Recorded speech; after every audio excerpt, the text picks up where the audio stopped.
Hey, this is Kevin Garland with KGRC, and got something new to show you.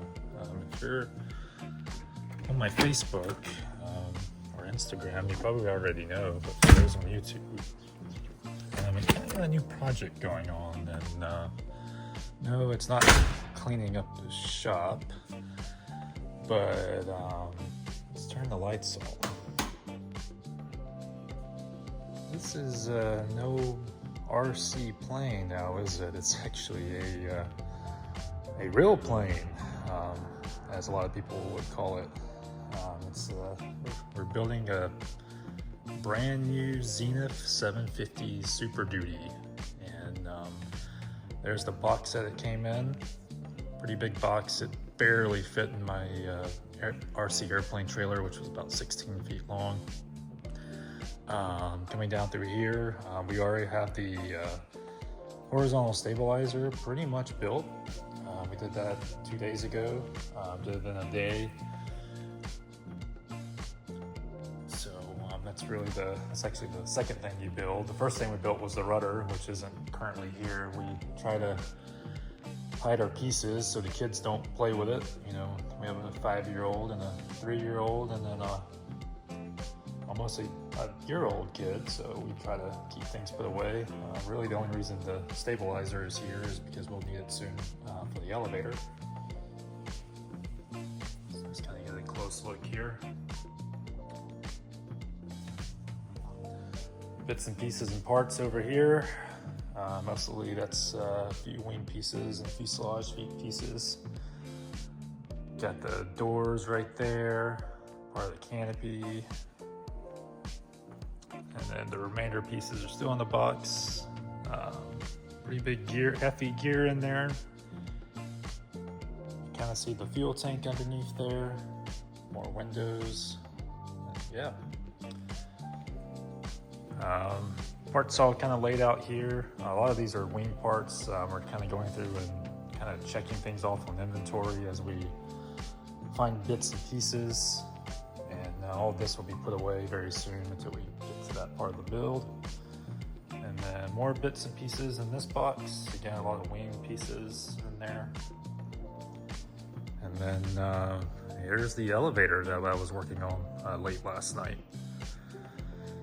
So for those that don't really know, these are called clicos, and they're just little fasteners that are used to temporarily fasten pieces together before you actually rivet it together. So it makes it very easy to assemble your aircraft. So pretty much what I did now is there's a skeleton that we had to assemble. You can kind of see it underneath there, but you have to assemble the skeleton portion just like you would kind of a RC aircraft, putting ribs together and the spars, and then you have sheeting over it.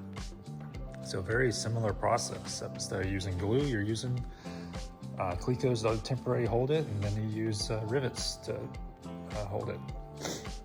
So next process will be we'll go through and actually pop every so other clico off. Match drill all the holes. All the holes are already pre-drilled for us. It's just some holes they just need to be kind of drilled just slightly so the rivet would fit in.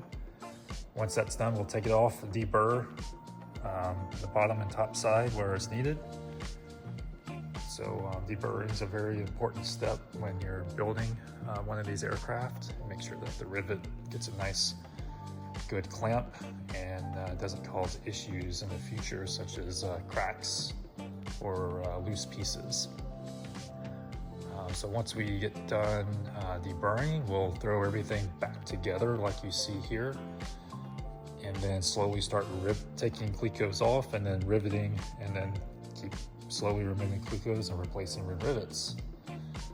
Of course, you want to make sure, the reason why we clico it all together like this is just make sure that everything fits how it should fit. You don't want to start riveting and then all of a sudden find out that you're lined up one hole off, because it is kind of a pain to remove rivets. The other thing we have to work on is the elevator trim. So that this aircraft actually has electric trim. And here is the actuator here. So this will be mounted inside this area here. It's hard to see now since the airplane is, the bottom's down here, but this is actually the wire that's going to be wired to it. And this will be run to the root rib here. We need to drill a hole here for this wire to run down, and it's just going to hang down here for now until it attaches to the aircraft.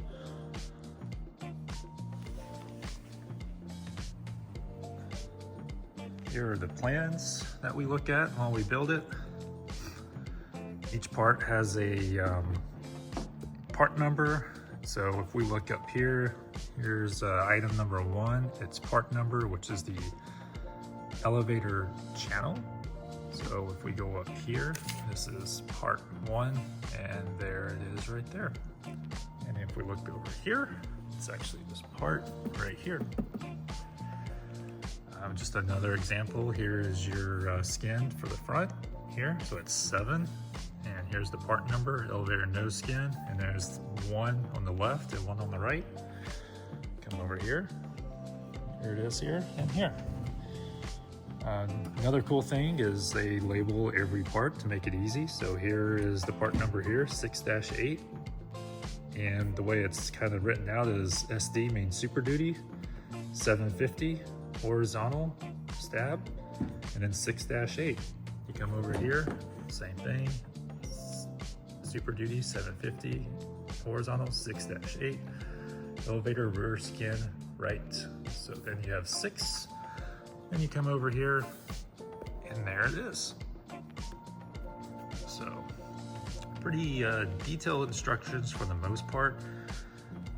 There is a program we can use to view pretty much the SolidWorks model and kind of look at it at 360 degrees, look at it as it's coming apart, putting back together, and occasionally I'll look at that just to double check myself.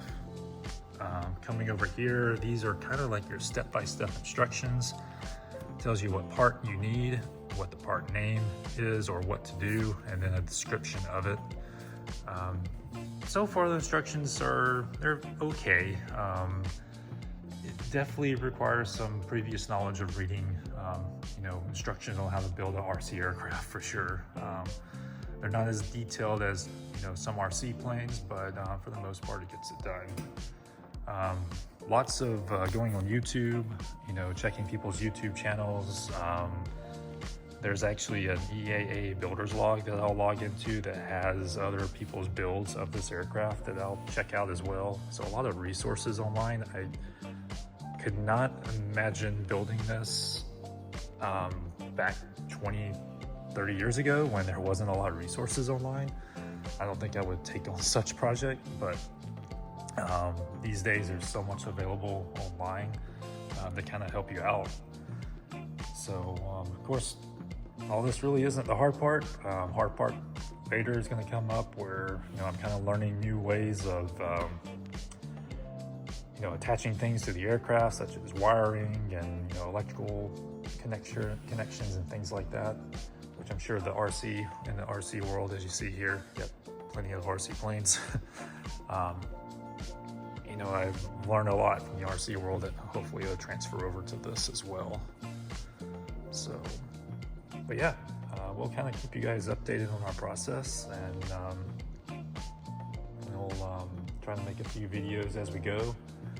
But hopefully today we'll get some more work done on the elevator to a point where we might can attach it to the horizontal stab. And then after that, we kind of move on to the wings. And then once the wings are semi-completed, we'll move on to the fuselage and go from there.